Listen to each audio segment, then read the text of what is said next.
Assalamualaikum warahmatullahi wabarakatuh. Kami dari kelompok 5 akan mempresentasikan hasil kerja kelompok kami. Perkenalkan, nama saya Aisyah Dwi Radiati dan teman saya Aurel Novelia Putri. Dan saya Akbar Rahmadi. Saya Ahmad Abdi Setiawan. Saya Farhan Syukur. Saya Abdul Jalil. dan ini hasil dari kerja kelompok kami. Jadi gini Mas, berhubungan dengan materi yang kita bahas sekarang, tindak pidana elektronik, saya akan melontarkan beberapa pertanyaan untuk mas-masnya. Apabila bisa dijawab juga silakan. Saya mulai ya, pertanyaan pertama. Apa yang diatur dalam Undang-Undang Informasi dan Transaksi Elektronik atau UU ITE dan bagaimana itu mempengaruhi penggunaan internet dan teknologi informasi di Indonesia? Bisa dijawab, Mas? Jadi untuk pertanyaan Mbak Moderator, saya akan jawab ya menurut pendapat saya. Undang-Undang Informasi dan Teknologi Elektronik UU ITE di Indonesia adalah undang-undang yang mengatur berbagai aspek penggunaan internet dan teknologi informasi. Berikut adalah hal yang diatur dalam UU ITE dan bagaimana itu mempengaruhi penggunaan internet dan teknologi informasi di Indonesia.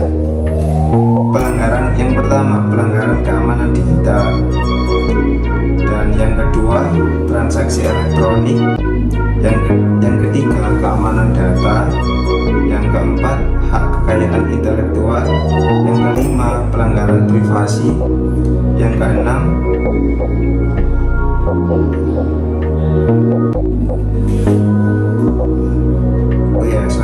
sampai ke 5 aja. Oke, sekian jawaban dari saya tentang pertanyaan tersebut. Semoga bisa menjawab. Jadi kita membahas tentang tindak pidana elektronik ya kan? Benar-benar.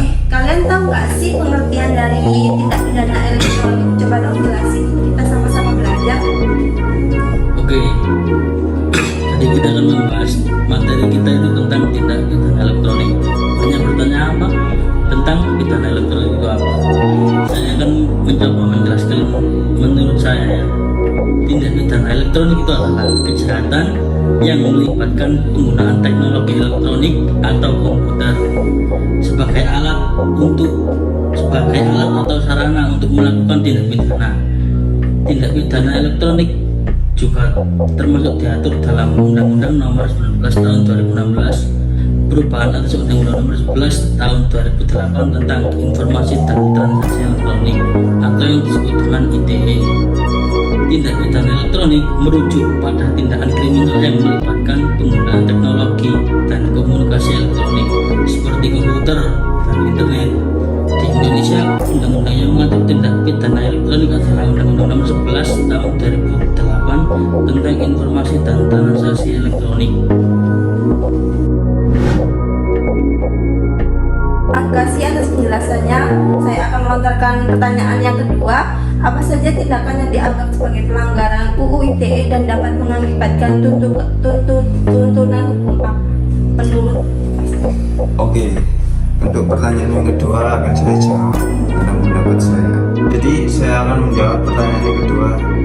Mungkin ini jawaban saya tentang pendapat saya. Undang-Undang Informasi dan Transaksi Elektronik UU ITE di Indonesia mengatur berbagai tindakan yang dapat dianggap sebagai pelanggaran dan dapat mengakibatkan tuntutan hukum. Beberapa tindakan yang dianggap pelanggaran UU ITE meliputi: yang pertama, penyebaran konten pornografi.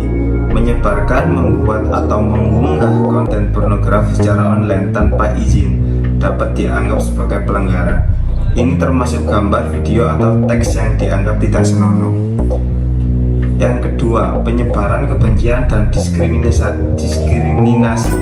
Mengunggah atau menyebarluaskan konten yang berisi ujaran kebencian, rasis, atau diskriminatif terhadap individu atau kelompok berdasarkan ras, agama, intensitas, atau faktor lainnya dapat melanggar UU ITE.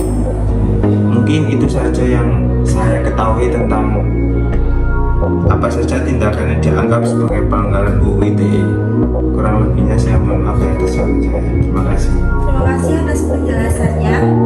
Jadi itu saja pertanyaan dari materi tindak hukum elektronik. Oke, langsung saja kita masuk ke pembahasan kasusnya. Mungkin ada yang mau menambahkan penjelasan dari pertanyaan saya. Mungkin Mas Adi bisa menjelaskan lagi atau menambahkan dari penjelasan dari Mas Akbar dari pertanyaan saya. Coba diulang pertanyaan. Mungkin ada tambahan dari Mas Adi untuk penjelasan dari Mas Akbar. Iya, tapi mungkin boleh diulangi kembali pertanyaan tersebut Baik. yang dari Mas Akbar tadi, biar nanti saya bisa yang saya kembali. lontarkan kepada Mas Akbar, apa saja tindakan yang dianggap sebagai pelanggaran UU ITE dan dapat mengakibatkan tuntutan hukum. Mungkin Mas Adi ada contoh lain Iya, dan penjelasannya. mungkin saya akan menambahkan tentang contoh-contohnya ya. Apa yang dijelaskan Mas Akbar tadi sepertinya kurang lah contohnya. Saya akan mencoba menambahkan contohnya. Contohnya yaitu untuk penyebaran kebencian dan diskriminasi, mengunggah atau menyebarluaskan konten yang berisi ujaran kebencian, rasis, atau diskriminatif terhadap individu atau kelompok berdasarkan ras, agama, etnisitas, atau faktor lainnya yang dapat melanggar UU ITE, informasi atau yang mengejek individu termasuk pejabat publik yang dapat merugikan reputasi mereka dianggap sebagai pelanggaran UU ITE. Contoh yang lain yaitu pencemaran nama baik. Pencemaran nama baik dapat menyebarkan informasi palsu atau merusak reputasi seseorang dengan maksud jahat dapat dianggap sebagai pencemaran nama baik yang melanggar UU ITE juga. Contoh yang lain yaitu ada pelanggaran privasi. Pelanggaran privasi itu seperti mengambil data pribadi seseorang, mengambil video tanpa izin, itu kan termasuk pelanggaran yang melanggar UU ITE juga. Penggunaan data tanpa izin itu kan juga termasuk konten-konten negatif. Sepertinya itu contoh dari saya.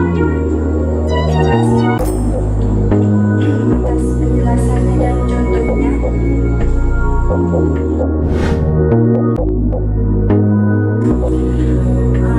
Dari jawaban penjelasan dari Mas Akbar sama Mas Ali tadi kan banyak berbagai contoh ya Mas ya. Kalau boleh saya tahu apa saja sih contoh kasus yang Mas syukur tahu akhir-akhir ini mungkin? Oke, jadi kalau saya lanjutkan dari Bang Adi dan Bang Akbar ya, untuk contoh kasus yang saya ketahui itu yaitu contoh kasusnya Ferdian Paleka yang dimana dia itu terjerat kasus promosi judi online yang ada di Kalimantan. Nah, di situ dia mempromosikan judi online untuk mendapatkan keuntungan untuk diri dia sendiri dengan cara memamerkan yang namanya judi online di channelnya dia seperti itu. Nah, si Ferdian Paleka itu sendiri sudah ditangkap pada Maret 2023 kemarin. Nah, di mana Majelis Hakim Pengadilan Negeri Bandung menyatakan Ferdian Paleka itu bersalah melanggar pasal 27 ayat 2 junto pasal 45 ayat 2 Undang-Undang Nomor 19 Tahun 2019 tentang informasi transaksi gitu. Nah, menurut saya vonis hakim yang diberikan ke mereka itu sangatlah ringan ya, karena dimana sebelumnya jaksa itu menuntut terdakwa divonis 1 tahun penjara dengan denda 50 juta. Nah, kalau subsidinya 3 bulan kurungan penjara, itu kan Paleka ditangkap Polda Jabar di sebuah indekos di wilayah Sukabumi di Kota Bandung. Nah, Paleka ini kan mempromosikan judi online itu melalui iklan YouTube dan Facebook miliknya dia, yaitu Paleka TV nama channelnya. Nah, dalam menjalankan aksinya, Paleka setidaknya mempromosikan 2 situs judi online, yaitu Dewa 138 dan Dewa 88. Kalau tidak salah, saya dengarnya seperti itu. Nah, untuk situs tersebut itu berbentuk situs poker dan juga situs kasino. dan juga togel sama slot seperti itu. Nah, Paleka ini usai ditangkap polisi, Paleka mengaku telah mempromosikan judi online ini dari 2021 ternyata. Sudah 2 tahun lamanya. Jadi ini 2 kalinya dia ditangkap. Nah, ya kalau dia menjelaskan yaitu meraup sekitar 16 juta uang tunai dari awal 2021 sampai 2023. Nah, akibat perbuatannya Paleka ini saat ini dijerat pasal 45 ayat 2 junto ayat pasal 27 ayat 22 ayat 2 UU RI nomor 19 tahun 2015 tentang ITE, ancaman hukuman maksimal 6 tahun kurungan penjara. Seperti itu, Mbak.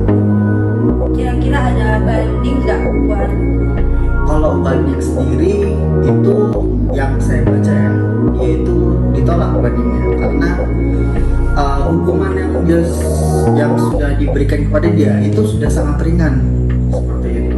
Jika dia minta banding sudah pasti itu sudah ditolak seperti itu.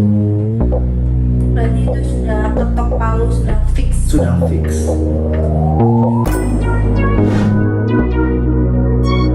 Dari contoh kasus dari Mas Syukur tadi kan kita membahas judi online. Apakah dari materi hukum tindak pidana elektronik ini tadi ada kasus lain nggak? Ada contoh kasus lain nggak? Kan seperti yang dibahas sama Mas Akbar mungkin ya, tentang apa namanya tuh penyebaran pornografi, dan saya menangkap 2 kasus yang saya ikuti itu ya, yang sempat viral kapan Mbak. Iya.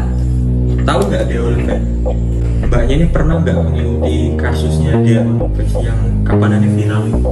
Saya pernah mendengar sih, tapi nggak mengikuti secara detail sih. Boleh bisa minta jelaskan ya? Oh, jadi yang saya ikuti itu ya sesuai yang saya ketahui, yang saya baca ini. Jadi tersangka Deol Invest itu dijerat IT dan pornografi konten kreator. Gusti Deol Invest dengan nama aslinya Gusti Ayu Dewante alias Deol Invest dijerat dengan Undang-Undang Informasi dan Transaksi Elektronik serta pornografi dalam kasus hukum yang menjeratnya.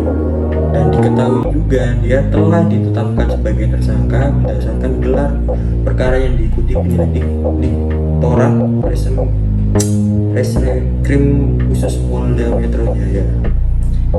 Dan dia ini dijerat pasal 27 ayat 1 dan pasal 45 ayat 1 UU nomor 19 tahun 2016 tentang ITE dan pasal 4 ayat 1. Dan ada satu lagi contoh kasus yang mau saya bilang, Siskae. Pernah mengikuti Siskae nggak?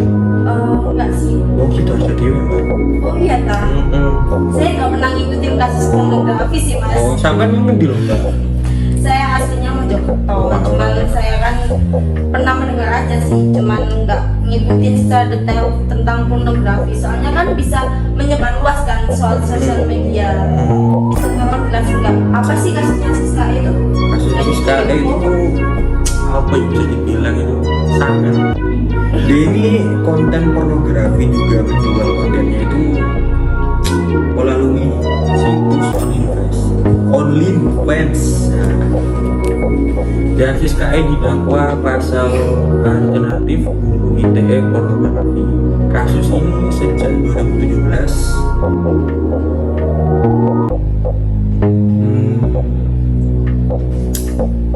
dan Siskae ini didakwa pasal 29 ayat 41 UU nomor 44 tahun 2008. Dan mungkin itu yang bisa saya sampaikan atas ini. Kasih untuk kasusnya tentang pornografi. Dari contoh kasusnya Mas Ukur sama Mas Abdul tadi kan judi online sama pornografi. Apakah Mbak Olga sendiri ada contoh kasus lainnya mungkin untuk materi tindak pidana elektronik? Oke, untuk saya pribadi, saya mau menambahkan salah satu contoh kasus tindak pidana elektronik. Salah satu contoh pidana elektronik itu ada tentang ujaran kebencian. Nah, dalam pasal 27 ayat 3 UU ITE sendiri yang berbunyi, setiap orang dengan sengaja menyerang kehormatan dan nama baik seseorang dengan menuduhkan suatu hal untuk diketahui umum dalam bentuk informasi elektronik dan atau dokumen elektronik yang dilakukan melalui sistem elektronik.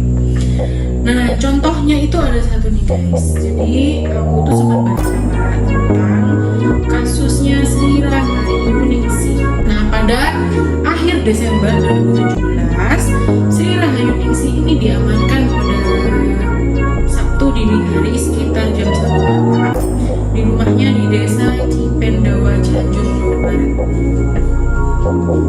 Sri dianggap menyebarkan konten penghinaan dan sara melalui akun Facebook yang bernama Sri Rahayu Ningsih, Nyonya Sasmita.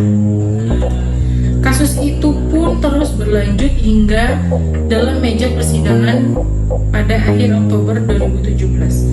Berbagai pembelaan dari kuasa hukum dan saksi dari Rahayu ditolak oleh majelis hakim. Jadi dia ini udah salah, ditangkap pas tengah malam, tapi dia tetap mengajukan banding, tapi ujung-ujungnya tetap ditolak karena memang dia telah melakukan kesalahan. Berarti banding dari ibu ini tuh tidak disetujui oleh pengadilan gitu. Jadi salah satu tindak pidana elektronik yang juga dapat dipidanakan itu pencemaran nama baik di media sosial seperti itu. Berarti di media sosial tuh harus berhati-hati ya Betul banget. menggunakannya gitu. Betul banget. Banyak sekali kita salah melangkah, salah memviralkan itu bisa saja kita menjerat mereka itu ke pengadilan gitu. Bisa dijatuhkan kita sebagai mahasiswa hukum kan ya, juga kita harus tahu gimana menggunakan media sosial dengan baik gitu kan. Jadi kita tidak terjerumus sama hal-hal yang tidak baik itu. Masih yang atas contoh kasusnya, jadi saya lebih tahu gimana contoh kasus dari tindak pidana elektronik ini. Dari diskusi kita tadi kan kita sudah membahas pengertian, contoh dan contoh kasus dari narasumber tadi kan cukup menakutkan ya Mas ya. Ada nggak sih tips untuk menghindari tindak pidana elektronik ini?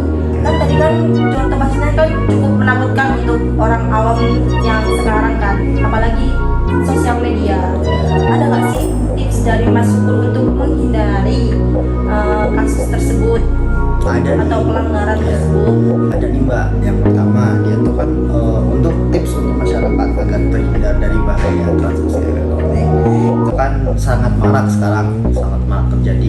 Nah, tips dari saya itu masyarakat itu bisa yang dapat menggunakan layanan masyarakat yang dapat digunakan untuk mengecek status dan tingkat kepercayaan dari, misalnya kalau dia itu ada kasus yang melibatkan rekening, kita bisa cek rekening atau nomor telepon seperti di layanan cek rekening ID ataupun aplikasi Get Kontak untuk jika ada misalnya penipuan melalui telepon seperti itu. Terus juga kita harus waspada jika ada yang meminta kode OTP dari email, mungkin dari telepon juga, dari WA, soalnya itu kan data pribadi kita seperti itu. Nah, terus juga waspada terhadap situs palsu yang ada banyak sekarang, yang dimana jika kita masukkan di data diri kita di situs palsu tersebut, kemungkinan data kita bisa tercuri seperti itu. Jadi bagaimana cara mencegahnya? Itu tadi yang pertama, yaitu menggunakan layanan masyarakat yang terpercaya. Yang kedua, tidak membagikan kode OTP secara cuma-cuma yang harus dirahasiakan. Ketiga itu waspada terhadap situs palsu seperti itu. Nah, langkah-langkah ini dapat membantu yang namanya mencegah jadi korban tindak pidana transaksi elektronik seperti itu. Nah, terus juga harus selalu berhati-hati seperti itu. Itu Mbak. Dari aplikasi yang Mas Syukur tadi sebutkan, apakah itu aman sih? Aman nggak sih? Untuk yang saya sebutkan tadi, Kontak itu salah satu aplikasi yang bisa mengecek nomor itu palsu atau asli seperti itu. Jadi itu saja tips untuk menghindari ya Mas ya. Iya Mbak. Menurut Mas Syukur. Oke, makasih ya atas tips dan trik ini untuk menghindari kasus tersebut kan ya. Terima kasih. Jadi kesimpulan yang dari tadi kita diskusikan bersama semuanya, narasumber semuanya, apa sih Pak yang bisa kita petik dari pembelajaran tadi atau contoh kasus yang tadi itu apa sih pembelajaran yang kita petik? Jadi pada intinya media sosial itu sebagai alat elektronik yang sangat berguna pada era saat ini. Dia bisa dijadikan hal yang positif seperti mencari nafkah dan lain-lain. Nah, ada pun sisi buruk dari media sosial tersebut. Jadi apabila kita salah dalam memanfaatkan media sosial, maka akan mendapatkan hukumannya juga. Jadi apa yang kita tulis, apa yang kita ucapkan, apa yang kita lakukan di media sosial akan menjadi bumerang bagi kita sendiri. Kalau kita berbuat baik, pasti akan berbuah baik juga. Tapi kalau kita bertingkah seenaknya, salah dan lain sebagainya, kita akan juga mendapatkan hukuman tersebut. Jadi berhati-hatilah dalam media sosial. Jadi kita tidak hanya di real life saja ya, harus menjaga attitude atau apapun itu perkataan. Jadi di media sosial juga kita harus berhati-hati ya Mbak, karena sensitif sekali kan, sekali kita menghujat atau apapun yang mereka nggak terima kan bisa saja melaporkan ke polisi, pihak gitu kan. Jadi kita harus berhati-hati gitu untuk menggunakan media sosial ini. Betul, apalagi Indonesia sekarang juga sudah mempunyai undang-undang ITE tersebut. Jadi untuk menjaga hak dan kewajiban para pengguna media sosial seperti itu. Jadi kalian harus pinter-pinter ya. Sekian dari kelompok kami. Kurang lebihnya kami mohon maaf. Assalamualaikum warahmatullahi wabarakatuh.